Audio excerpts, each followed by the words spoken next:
This is an article from MysteriousUniverse.org entitled Dogmen. Centuries ago they were known as werewolves. It's all the same though, by Nick Redfern. Dogmen. They're getting more and more publicity lately. The fact is though, there's nothing new or strange about them. They've been around for centuries. Back then, they were known as werewolves.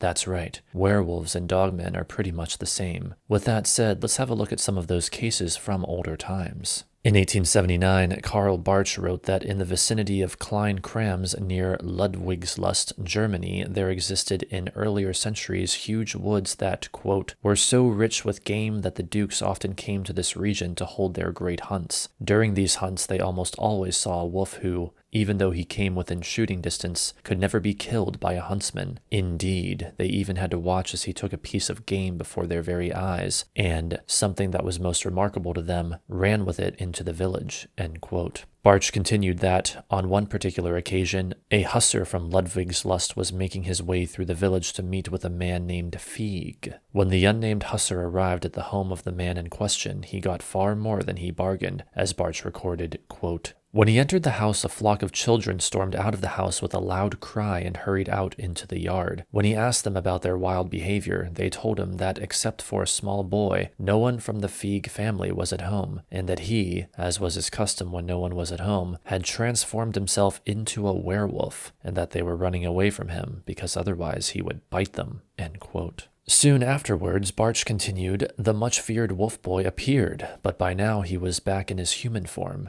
The hussar demanded that the child tell him what manner of devilry was afoot in the village. Although the boy was initially reluctant to say anything at all, he finally relented. In Barch's words, quote, the child told him that his grandmother had a strap, and that if he put it on, he would instantly become a wolf. The hussar kindly asked the boy to make an appearance as a werewolf. At first the boy refused, but finally he agreed to do it, if the strange man would first climb into the loft so that he would be safe from him. The hussar agreed to this, and to be sure pulled up the ladder with which he had climbed into the loft, end quote. By Barch's account, the incredible transformation from boy to monster happened quickly. Quote, as soon as this had happened, the boy ran into the main room, and soon came out again as a young wolf and chased away all those who were standing in the entryway. After the wolf had run back into the main room and come back out as a boy, the hussar climbed down and had the Feig child show him the magic belt, but he could not discover anything unusual about it, end quote. In no time at all, the astonished and concerned hussar went to a forester in the vicinity of Klein Krams and told him what he had experienced in the Feig house. On listening to the tale, the forester, quote, who had always been present at the great hunts near Klein Krams, immediately thought about the werewolf who could not be wounded. He now thought he would be able to kill the werewolf, end quote. At the very next hunt, the forester told his friends as he carefully inserted a silver bullet into the barrel of his rifle, quote, today the werewolf will not escape from me, end quote. His concerned friends looked on in silence. According to Barch, quote, the hunt soon began, and it did not take long before the wolf showed himself once again. Many of the huntsmen shot at him, but he remained unwounded. Finally, he approached the forester, who brought him to the ground. Everyone could see that the wolf was wounded, but soon he jumped up again and ran into the village. The huntsmen followed him, but the werewolf outran them and disappeared into the Feig farmyard, end quote. There was, however, an unforeseen ending to this strange saga of shape-shifting in Germany of centuries past. The werewolf killed by the forester was not the young Feig boy, after all. Barch revealed the twist in the story. Quote, in their search, the huntsmen came into the house, where they found the wolf in the grandmother's bed. They recognized it from the tail that was sticking out from under the covers. The werewolf was no one other than Feig's grandmother. In her pain, she had forgotten to take off the strap, and thus she herself revealed the secret, end quote. Now on to another thought-provoking case. Jacob and Wilhelm Grimm, far better known, of course, as the Brothers Grimm, were born in Hanau, Germany, Jacob in 1875 and Wilhelm in the following year. They are renowned for their popularization of folklore, myths, and legends, and for promoting the likes of Rapunzel, Cinderella, Hansel and Gretel, and Rumpelstiltskin. They also had an interesting tale to tell of werewolves. In 1816, they wrote, quote, a soldier related the following story, which is said to have happened to his grandfather. The latter, the grandfather, had gone into the forest to cut wood with a kinsman and a third man. People suspected that there was something not quite right about this third man, although no one could say exactly what it was. The three finished their work and were tired, whereupon the third man suggested that they sleep a little, and that is what they did. They all lay down on the ground, but the grandfather only pretended to sleep, keeping his eyes open a crack. The third man looked around to see if the others were asleep, and when he believed this to be so, he took off his belt, or, as others tell the story, put on a belt, and turned into a wolf.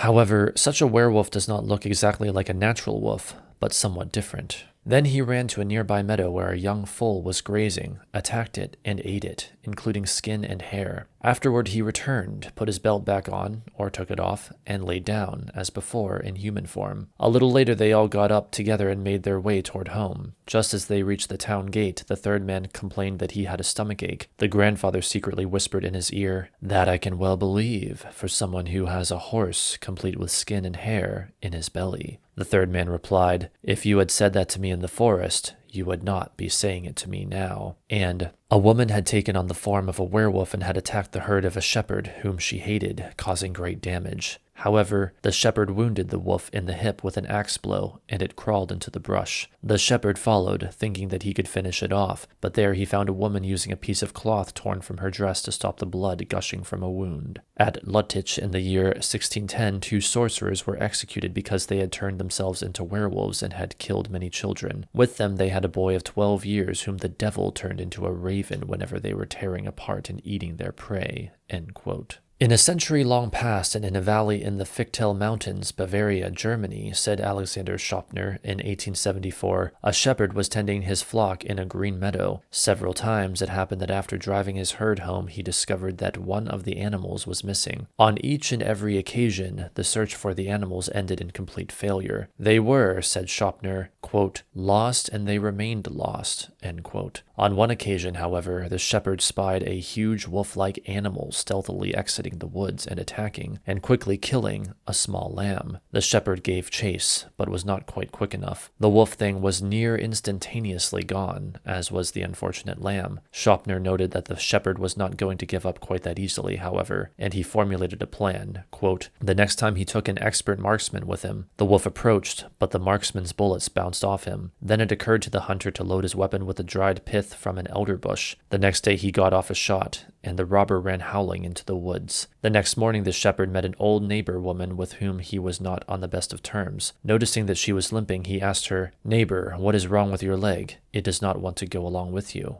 The old woman, eyeing the shepherd with suspicion, replied, "What business is it of yours?" She didn't wait for an answer and quickly went on her way. The shepherd, said Schoppner, took careful note of her reply, chiefly because the old woman, quote, had long been suspected of practicing evil magic. People claimed to have seen her on the Heuberg in Swabia, the Kotterber, and also on the Hui near Halberstadt. He reported her. She was arrested, interrogated, and flogged with rod of alderwood, with which others suspected of magic, but who had denied the charges, had been punished. She was then locked up in chains, but suddenly the woman disappeared from the prison, and no one knew where she had gone, end quote. That was not the end of the story, however. Sometime later, Schoppner recorded, the shepherd encountered the wolf again, yet again on the fringes of the forest land and late at night. On this occasion, it was not the shepherd's animals that the beast had come for. No, it was the shepherd himself that the monster had in its deadly, predatory sights. A violent battle between the two erupted,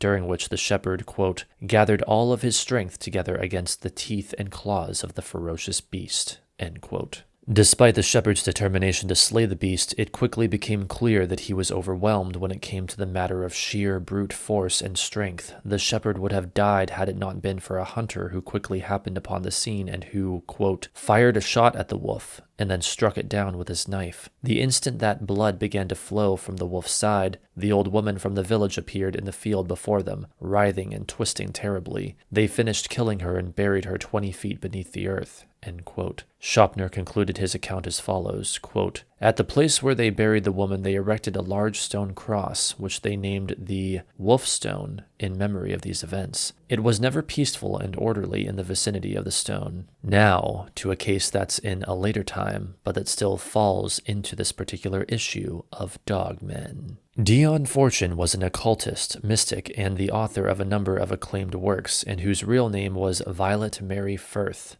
Fortune, who died in 1946 at the age of 55, was someone who was skilled at creating monsters in the mind and who then unleashed them into the world around her. Fortune made it very clear, however, that creating a mind monster rarely has a positive outcome. It is something that each and every one of us should take careful heed of. Her story is as fascinating as it is disturbing. Quote, "The artificial elemental is constructed by forming a clear-cut image in the imagination of the creature it is intended to create, ensouling it with something of the corresponding aspect of one's own being, and then invoking into it the appropriate natural force. This method can be used for good as well as evil, and quote-unquote guardian angels are formed in this way. It is said that dying women, anxious concerning the welfare of their children, frequently form them unconsciously. Quote, I myself once had an exceedingly nasty experience in which I formulated a werewolf accidentally. Unpleasant as the incident was, I think it may be just as well to give it publicity, for it shows what may happen when an insufficiently disciplined and purified nature is handling occult forces. I had received serious injury from someone who, at considerable cost to myself, I had disinterestedly helped, and I was sorely tempted to retaliate. Lying on my bed resting one afternoon, I was brooding over my resentment, and while so brooding, drifted towards the borders of sleep.